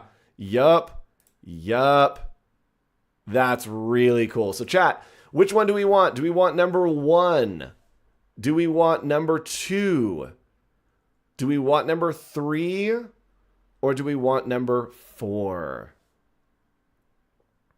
And actually, we need to be flying through the sky. I didn't even think about this. Flying in the sky. Let's see if this changes things. I think that it will, but using structure reference very often will lock into the structure of that image. And so we may not be able to get like wing spread or anything out in the sky. It looks like it's just going to be perched. Yep. So what I'm going to do is I'm actually going to remove the structure reference. So we are going to take away that structure reference. You can see it has it here. And we are going to generate. And hopefully this will give us a little bit of a better idea. We do need it in the sky, and the structure reference definitely had some ground in it. So I want to make sure that we are staying on brand with what the story is. Chat, we missed it. I'm going back because I liked these better. Chat is saying 2, 2, 2, 2, 2, which I believe was this one. So we're going to use this one right here. I am going to download it, and then we can upload it into our story right here. And chat, we have about, I don't know, about 15 minutes left. So we are going to try to continue the story. I do want to talk again about some of the new updates that have come or are on the way to Adobe Premiere Pro. So we'll take a little bit of time at the end of the stream to do that. So we're going to add in our Firefly Griffin right here. Cool. And if we wanted to, we could actually remove the background. So let's try this. Let's remove the background from this image and see if it can grab the sky kind of out. Yes. And you know what? I'm just going to make this a giant image that takes up the whole page, and we pull it down. Yes. And you can see there that there's a little bit here that got messed up. So I'm going to go to erase, and that's going to allow me to just hover over and erase that piece of the puzzle. So that looks good. A little piece of the image is good. That's great. Should we generate a background? I think we should generate a background. So let's do generation here in Adobe Express. And we are just going to go text to image. And from here, I'm going to go landscape. And let's do an epic sky, fantasy, warm tones. As you can see, there's not a lot happening here. It is a different workflow than working directly in Firefly. That's why I like to work kind of back and forth. So let's generate this and see what we can come up with. And you know what? I should have sized this. Let's go ahead and just size this down. I'm going to grab these little nodes and just pull them to the sides. And then we are going to pull this behind our creature. Yeah, that's pretty epic. Okay, so that looks pretty good. We have the creature. We have landed on Dave. And as they flew through the scene of the sky, our heroes are reminded of some great adventures that had taken through this long journey. In the distance, there was a dark cloud and a perfect storm. So I'm going to take this prompt here and I'm going to actually leave the structure reference and I'm going to put a green snail with a green snail on the head. Let's see what happens if I just add in our friend, the green scale, this green snail, our hero, to see if the hero kind of levels up into the story. Let's see what happens here. Oh, this is going to look crazy. Oh, look, the little guy. Okay, I am not mad. This one looks pretty good. Our hero is hanging out up there, so we are going to download that. We'll put that over in Adobe Firefly. Cool. And look, we got our little snail. So thinking about all of the adventures that we have been on together. There we go. Little snail.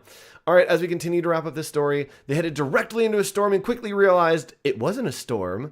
It wasn't a normal storm. It was a storm of what? What is a storm going to be of? We are going to generate using Adobe Firefly. What is a story going to be of? The wind was loud and the thunder was crashing, but our hero could hear a slight sound in the thunder, almost like a bell ringing out violently and loudly.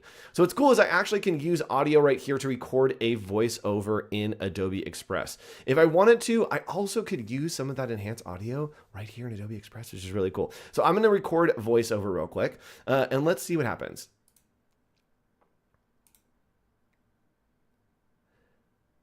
They headed directly into the storm and quickly realized it wasn't a normal storm. It was a storm of...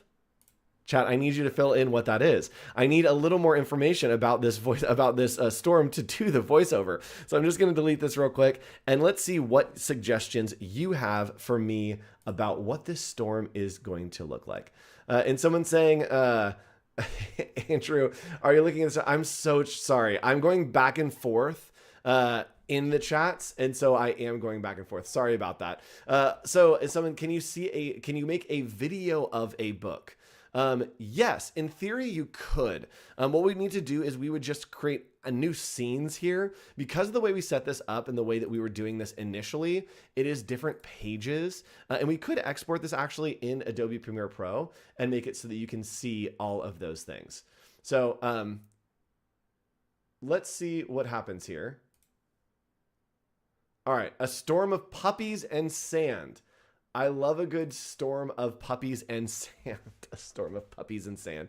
Let's see what happens there if we do a storm of puppies and sand. I love that. So we're going to come back over into Adobe Firefly, and we are going to take away all of these different pieces that we have here.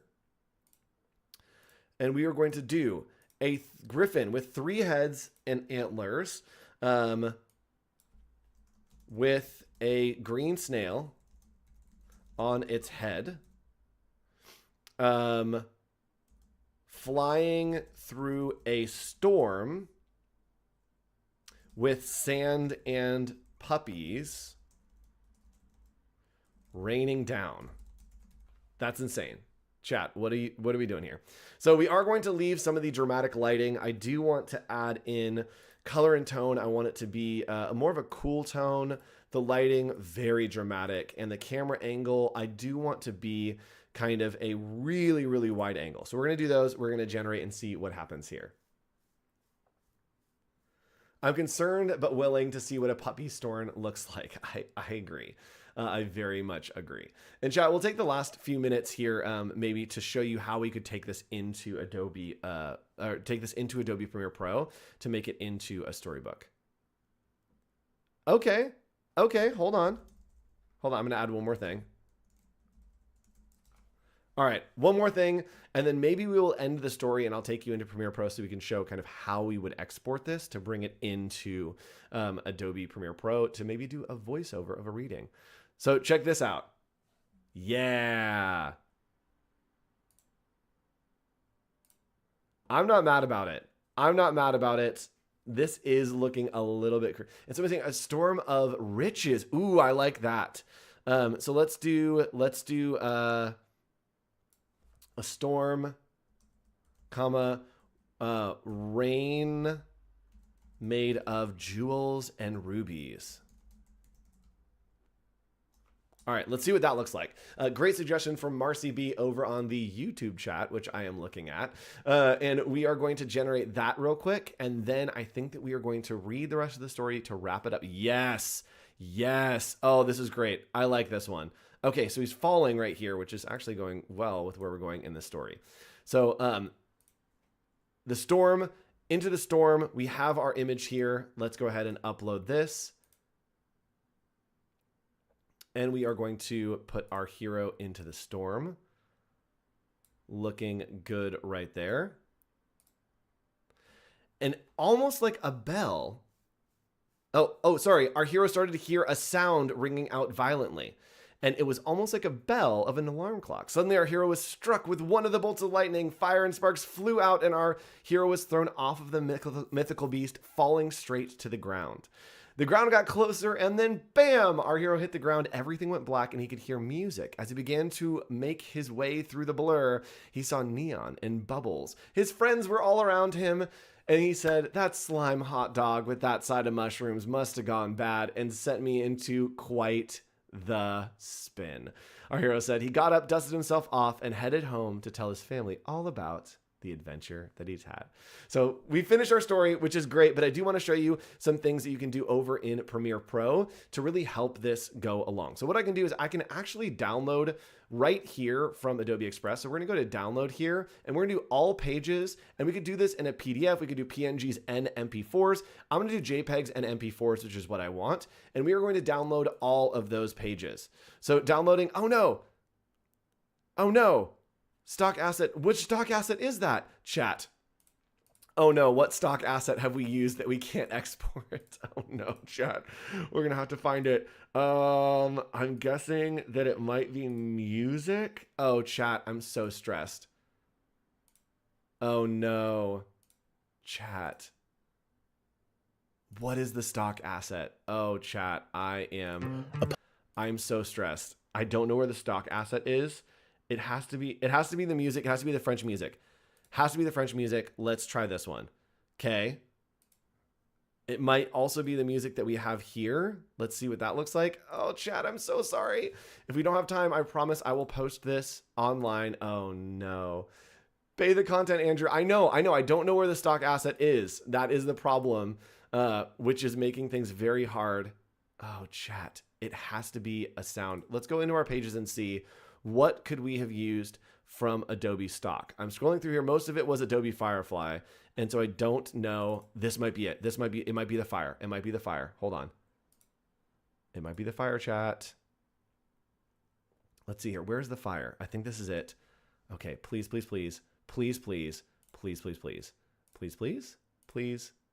No, chat. I don't know where it is. Chat. Oh no. This is gonna drive me crazy. Oh no. Okay. Well, I know the vague warning is killing me. I totally agree. What we could do is we could download these as, oh, we found it. We found it. Okay, chat, I literally have like a minute to show you this. But what we could do is we could bring this into Premiere Pro. It is going to grab all of our files and we could just drop them into a story. So let's see if it's done exporting. We got about 78 minutes. And actually, while we do this, chat, I'm going to show you what is new or coming on the way to Adobe Premiere Pro. I'll be back in about 3 minutes with this all in Adobe Premiere Pro so we can see how we lay it out. Check this out. Adobe is using the power of generative AI to deliver the most advanced and precise editing tools ever in Premiere Pro. Let's take a look at some features coming soon powered by our new Adobe Firefly video model that'll transform how editors work. One common editing challenge is finding something in a shot you need to add or replace. The Object Addition feature in Premiere Pro, combined with Adobe's Firefly video model, lets you add or change objects in footage with a text prompt. Make a selection, write a prompt, and add anything you can imagine. These diamonds were created by the Firefly video model currently in development. And not only can you add objects, but you can easily remove them too. Object removal with AI-based smart masking makes selecting and removing objects across frames quick and precise. Here, this distracting utility box is removed with Firefly.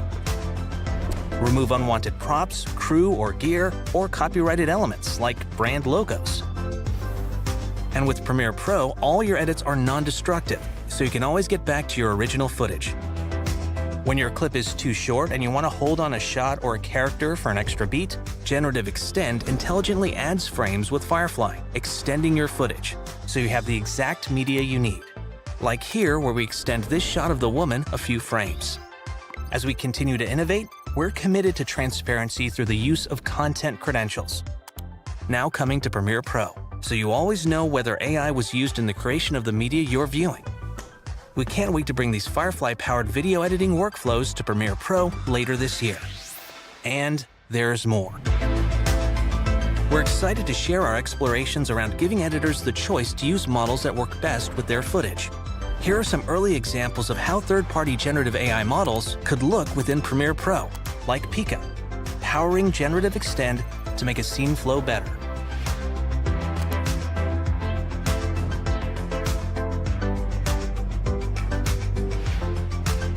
From OpenAI, here's an example of their Sora model, currently in early research, generating B-roll for any scene. Through simple text prompts, Sora creates variations for you to choose from.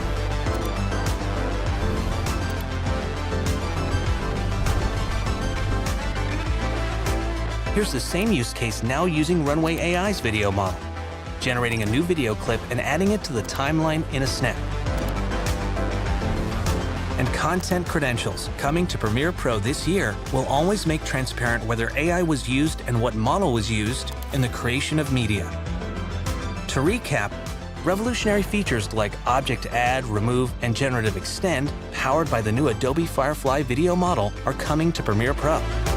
And we're excited to show early research explorations with our friends at OpenAI, Runway, and Pika, so editors have the freedom to use the best model for their project. It's Adobe Premiere Pro, supercharged by AI.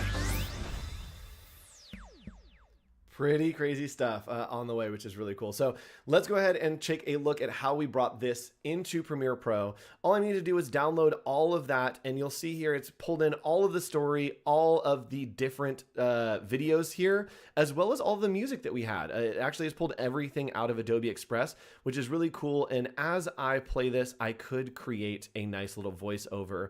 And let's show you what that looks like. So here we go. There once was a state. It went so fast through this. So we could record that voice over, and then we could actually use the essential sound over here to take away any of the echo that we have.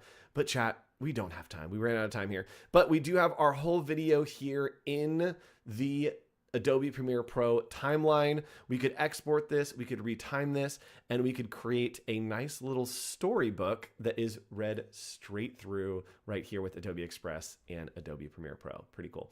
So lots of cool stuff on the way in Adobe Premiere Pro. Really great announcements happening today. If you want more information, you can go to blog.adobe.com and you can check out the latest innovation from bringing generative AI to video editing workflows here in Adobe Premiere Pro. Thanks so much for joining us, everybody. We will see you, and stick around. There's more great content coming to you right here on Adobe Live. Bye.